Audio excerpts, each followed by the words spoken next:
कृष्णाय वासुदेवाय हरे परमात्मने प्रणतक्लेशनाशाय गोविन्दाय नमः।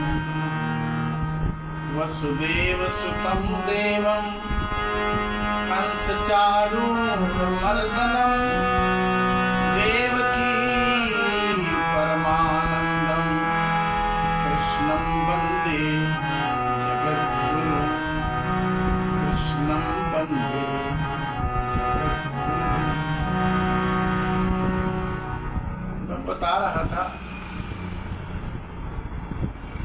जीवन का विभाजन होना चाहिए। शास्त्रों ने जिंदगी को विभाजित किया है। बीच में जैसे किसी की मृत्यु हो जाती तो कोई बात नहीं, लेकिन जीवन का विभाजन होना चाहिए। 25 साल तक ब्रह्मचर्य से रहे, शिक्षा दीक्षा प्राप्त करें। 25 के बाद शादी विवाह होना चाहिए। शादी विवाह वाला जीवन भी 50 तक होना चाहिए। उसके बाद फिर 50 से 75 तक का जो जीवन है वो थोड़ा वैवाहिक जीवन से अलग का जीवन होना चाहिए।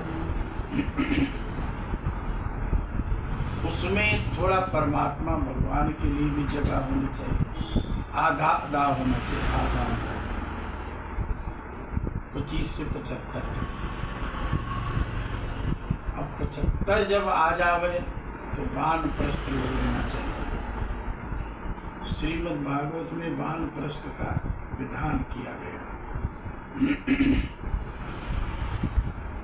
वानप्रस्थ का मतलब पति पत्नी किसी तीर्थ में जाकर निवास करें,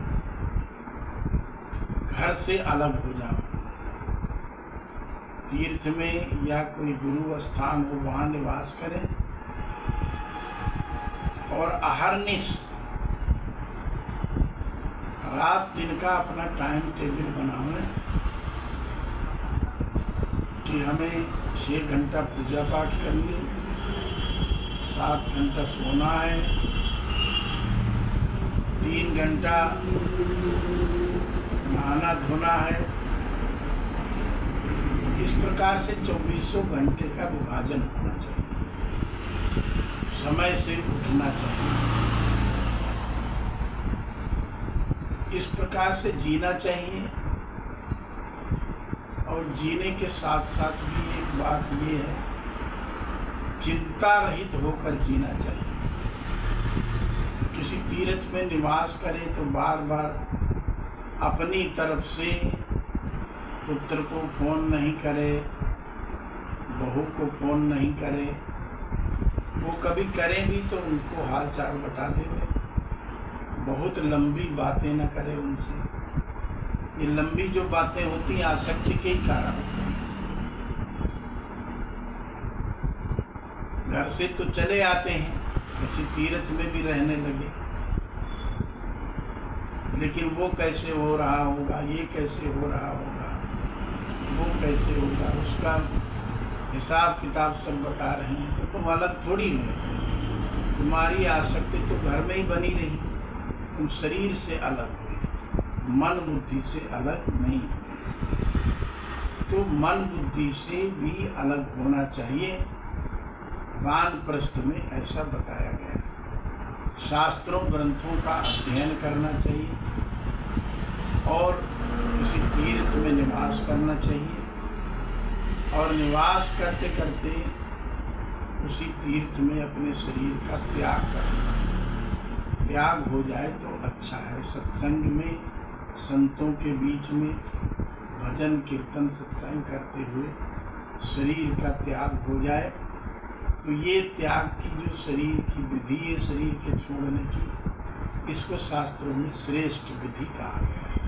तो इस प्रकार से मैंने बताया कि जीवन का विभाजन भी ठीक ठीक होना चाहिए।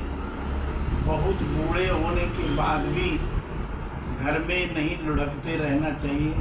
तुम्हारी जब कोई वहाँ उपयोगिता नहीं है तो तुम वहाँ पर क्यों डटे बैठे हो? आसक्ति के कारण ही, ममता के कारण ही, मोह के कारण ही, दूसरा कोई उसमें और कारण है नहीं। बोलो वृंदावन बिहारी राधे।